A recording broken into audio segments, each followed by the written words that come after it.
भाषा में पति पत्नी के जोड़े के लिए शब्द चलता है दंपति, पतिचा, पत्नीचा, दंपति।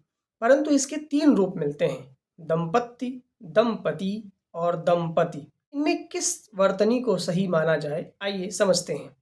पहला शब्द है दंपत्ति, जिसमें द्वित्व है, तो इस प्रकार का कोई शब्द मिलता नहीं है, इस प्रकार यह पहले खारिज हो जाता है। दूसरा शब्द है दंपति। संस्कृत में युगल के लिए, पति पत्नी के जोड़े के लिए दंपति शब्द के द्विवचन में यह रूप आता है। यानी दंपति कहने का मतलब यह है कि दंपति का भी 2 वचन, यानी एक दंपति यानी 2 लोग पति पत्नी, और 2 वचन इसका मतलब हो गया कि 2 पत्नी और 2 पति अर्थात 4 लोग।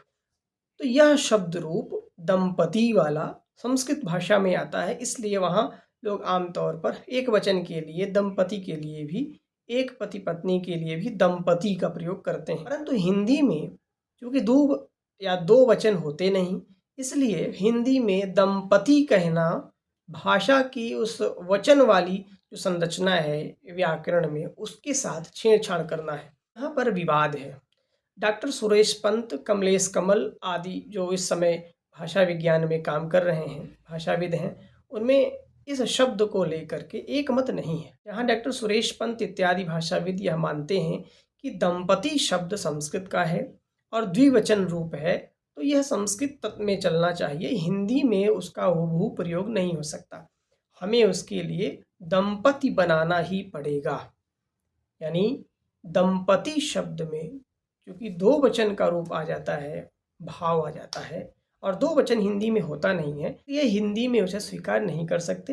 हिंदी में चलना दंपति, जो दंपति शब्द का प्रथम पुरुष एक वचन का रूप है। कमलेश कमल अपनी पुस्तक में बताते हैं कि इसका शुद्ध रूप दंपति ही होना चाहिए, क्योंकि दंपति संस्कृत का मूल शब्द है और यह तत्सम है, इसलिए हमें हिंदी में इसको हूबहू ले लेना चाहिए। इसका संस्कृत या हिंदी में होने से कोई मतलब या फर्क नहीं पड़ता। यह विचारणीय है। तर्क तो डॉक्टर सुरेश पंत का ठीक है कि हिंदी में चूँकि 2 वचन नहीं होता, इसलिए 2 वचन वाला प्रयोग हिंदी में नहीं होना चाहिए।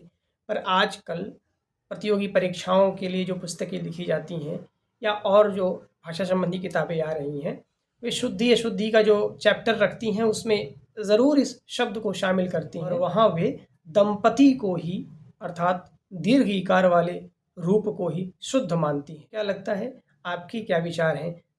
अपने विचार कृपया कमेंट पर मुझे ज़रूर बताएं। धन्यवाद।